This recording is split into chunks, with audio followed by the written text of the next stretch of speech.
Problem.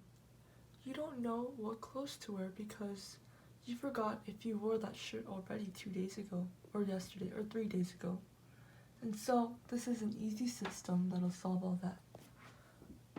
Clothes that were just worn, you wear it, after that, you clean it, and then you put it back at the end. And then the next time you get clothes, this is the clothes that you haven't worn the longest, while the clothes in the back are the clothes you just recently wore. So you would keep wearing it, and you would keep cycling through it.